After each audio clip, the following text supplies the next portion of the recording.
La vittoria esterna in casa del Picerno ha proiettato la CR Messina tra le prime 6 del campionato Primavera 4. Cliente non tra i più semplici quando siamo giunti alla seconda giornata di ritorno. Il Giuliano rende visita al Gaetano Scirea di Santa Lucia del Mela, reduce dalla sconfitta contro il Catania. Nella gara d'andata biancoscudati che andarono incontro ad una pesante sconfitta 7-0 in terra campana. Messina che ha cambiato inerzia alla propria stagione dando continuità di prestazione e di risultati. Diamo uno sguardo all'11 scelto dal tecnico Carmelo Mancuso, che schiera Di Bella in porta, Di Fazio e Paratore sulle corsie esterne, Crisafulli e Di Fazio al centro della difesa, Scafetta, Galfagna e Panzarella in mezzo al campo, Adragna, Romano e Cutispoto nel tridente d'attacco. Dirige la partita Mirko Currò di Messina, coadiuvato dagli assistenti Antonio Spano e Salvatore Totaro di Messina. Passiamo al fin dell'incontro con le immagini a cura di Francesco Morabido al giro di boa. La prima frazione, la pennellata direttamente da piazzato di Vitale, batte Di Bella per il vantaggio e la compagine campana. 0-1 al Gaetano Scirea del Mela. Messina che reagisce poco dopo la mezz'ora, punizione messa dentro, la palla arriva a Crisafulli, viene steso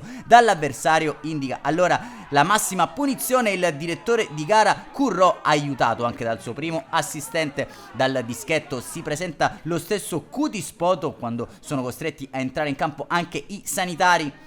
Il numero 11 giallorosso è glaciale, intuisce solamente l'estremo difensore campano, ristabilita la parità del punteggio al Gaetano Scirea di Santa Lucia del Mela. Prima del duplice fischio però, a un minuto dal termine della prima frazione, lancio lungo alle retrovie dopo una corsa solitaria, 1-2 e doppietta personale da parte di Vitale, gran rete col mancino del capitano del Giuliano. Tra le proteste del tecnico peloritano Mancuso per una possibile rimessa laterale battuta troppo avanti, Giuliano che sta per pescare dal cilindro l'Eurogol di giornata con Vitale che cerca il pallonetto dalla zona mediana. Va così in archivio la prima frazione di gioco, Giuliano avanti per 2-1. Passiamo alle nostre immagini al film della ripresa, lancio lungo per Romano, mette dentro per Adragna, attento l'estremo difensore Giuliano Chichierchia.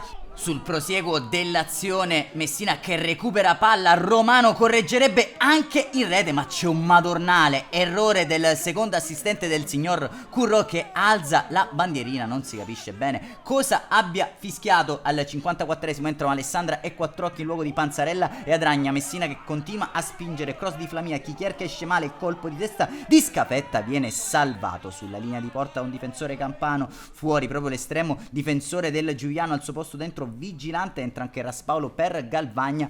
Giuliano molto più cinico e fortunato, angolo dove Di Bella non trattiene la sfera, Iacolare tira e colpisce la traversa, sulla ribattuta segna Sequino. Giuliano che prende il largo, aumenta di 2 lunghezze il proprio vantaggio dentro anche Ambriano in luogo di Scafetta. Messina che ci prova col cuore, con i nervi, giallorossi che protestano ancora per un intervento in area su Alessandra, lascia correre anche in questa occasione il signor Currò. C'è spazio però per un'altra super rete al Gaetano Scirea di Santa Lucia del Mela, gran conclusione di Signorelli che si infrange all'incrocio dei pali. Il poker esagerato degli ospiti per quanto visto in campo sin qui.